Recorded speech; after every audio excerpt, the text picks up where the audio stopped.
ఏ బాటైనా పర్వాలేదంట, సమయంతో సాగటమే మన సింపుల్ సిద్ధాంతం.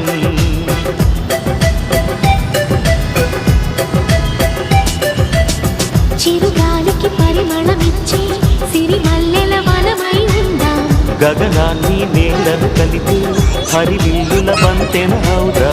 ఆనందం అంటే అర్థం మనమందా, ప్రతి పూట పాటై సాగే హుషారు సరిగమలో.